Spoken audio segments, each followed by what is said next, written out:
नमस्कार दोस्तों, एक बार फिर आपका हमारे चैनल पर हार्दिक स्वागत और अभिनंदन करते हुए आज सबसे पहले कमांडर अशोक रावत जी का संदेश, कमांडर अशोक रावत जी का मैसेज देश के तमाम जो पेंशनधारी हैं, ईपीएस 95 से जुड़े हुए लोग हैं और जो है कि सीनियर सिटीजन है, ट्रेड यूनियन के सम्मानित कर्मचारी हैं, संगठित क्षेत्र के मजदूर और चीनी मिल वर्कर हैं, उन सब के लिए जो है कि एनएसी की बुल्ढाना से कमांडर अशोक रावत जी का बड़ा मैसेज हम आपको दे देंगे। उसके बाद आपको तमाम मीडिया में चल रही खबरों से जुड़े हुए अपडेट्स देंगे और साथ ही साथ आपको बताएंगे कि सरकार का नया अपडेट, नया बयान क्या है, वह बयान भी हम आपको सुनवाएंगे और आपको हर तरह से जो है कि जानकारी मुहैया करेंगे। तो पहले कमांडर अशोक रावत जी का वह संदेश आप लोग जान लीजिए, जो कि कमांडर अशोक रावत के नेतृत्व में एनएसी के संगठन के द्वारा जो है कि देश भर के संगठित क्षेत्र के मजदूर, चीनी मिल वर्कर, ट्रेड यूनियन के कर्मचारी, सीनियर सिटीजन के लिए निकल कर आ रही है। जी हाँ, 4 अगस्त और 5 अगस्त को दिल्ली में लगातार 2 दिनों तक जंतर मंतर पर केंद्र सरकार के विरुद्ध और केंद्र सरकार से अपनी मांगों को मंजूर करवाने के लिए कमांडर अशोक रावत के नेतृत्व में ट्रेड यूनियन और जो है कि ईपीएस 95 वर्कर का जो है कि बहुत बड़ा आंदोलन कार्यक्रम की घोषणा कर दी गई है और बाकायदा इसके पत्र राष्ट्रपति, प्रधानमंत्री और गृह मंत्री सहित देश के तमाम सांसद और विधायकों को सौंपे गए हैं और पत्र की प्रति तमाम लोगों को ईमेल तक से भी भेजा गया है और कमांडर साहब ने आह्वान किया है कि ईपीएस 95 पेंशन बढ़ाने की दिशा में जो है कि तमाम पेंशनर, सीनियर सिटीजन, बुजुर्ग दंपति, ट्रेड यूनियन के कर्मचारी और जितने भी जो संगठित क्षेत्र के मजदूर हैं, चीनी मिल वर्कर हैं, सारे लोग 4 अगस्त 5 अगस्त को नई दिल्ली जंतर मंतर पर पहुंचकर धरना प्रदर्शन कार्यक्रम में भाग ले। वहां जो है कि हम भी उपस्थित रहने का प्रयास करेंगे, हमारे सूत्र उपस्थित रहेंगे, आप सभी को चलना है और इस धरना प्रदर्शन में भाग लेना है। बहरहाल ये तो संगठन के तरफ से आ रही खबरों से हमने आपको अवगत करवाया। अब जो है कि सरकार क्या कह रही है, सरकार बार बार आश्वासन दे रही है और आप लोगों में से कुछ लोगों को भरोसा नहीं हो रहा है, तो आपको बता देना चाहते हैं, जब मास लेवल पर कोई मांग किया जाता है, कोई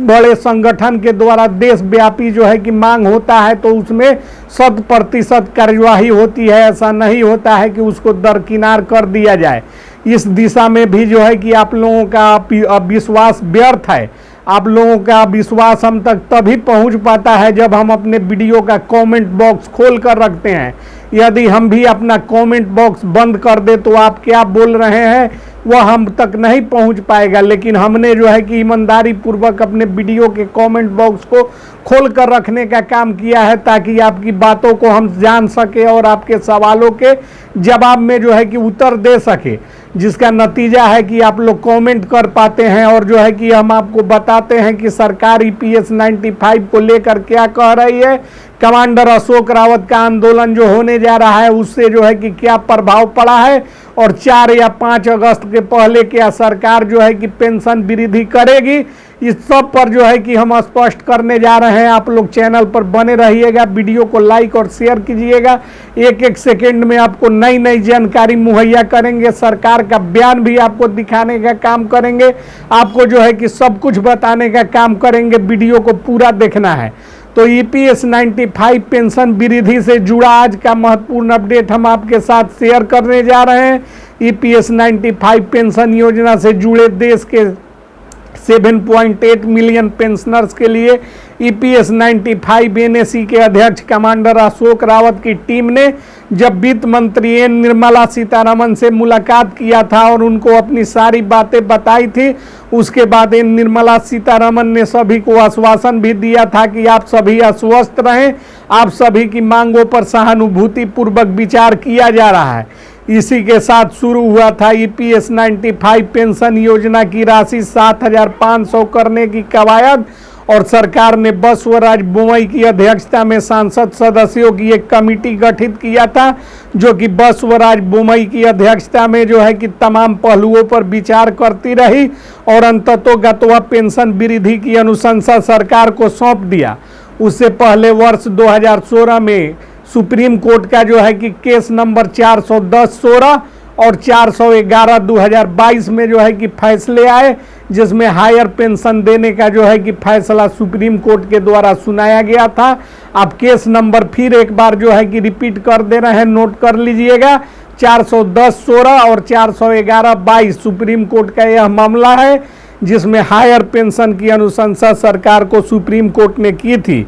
और जो है कि बस और आज बोमई कमेटी की रिपोर्ट के आधार पर उम्मीद जताया जाने लगा कि सरकार अब फैसला लेने की स्थिति में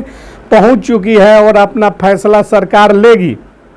और EPS 95 की राशि 7,500 करेगी तथा तमाम पेंशनरों को 95 पेंशनरों को पेंशन 7,500 कर देगी।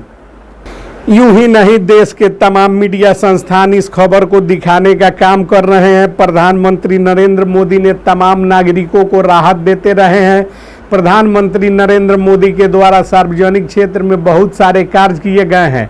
और प्रधानमंत्री मोदी स्वयं देश के नागरिकों को सारी सुविधाएं, जिसमें शौचालय, आवास, कृषि अनुदान,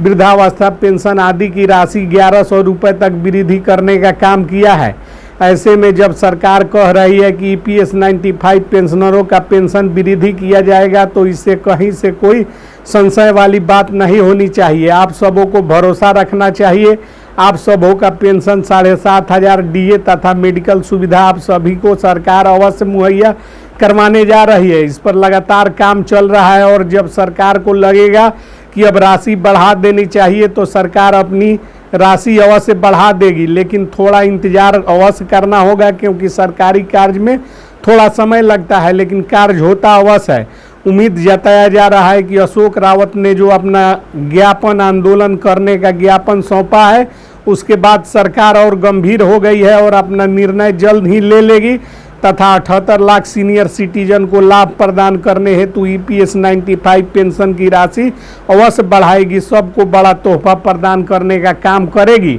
तो प्रधानमंत्री नरेंद्र मोदी पर भरोसा देश को है और भरोसा आपको भी रखना होगा, क्योंकि सरकार जो काम कह रही है वह निश्चित तौर पर करेगी और तमाम लोगों के पेंशन में वृद्धि करने का काम करेगी। इसमें कहीं से कोई किंतु परंतु लेकिन नहीं है। और इसके अलावा आप लोगों को जो है कि बताया गया है कि 4 अगस्त और 5 अगस्त को जो आंदोलन होने जा रहा है नई दिल्ली में, उसमें आप सब जो है कि बड़ी संख्या में भाग लेकर इसे सफल बनाने का काम करें और सरकार पर भरोसा बनाए रखें। सरकार जो है कि क्या फैसला लेती है वह सबके सामने हम अगली वीडियो में लाने का काम करेंगे। जय हिंद, जय भारत।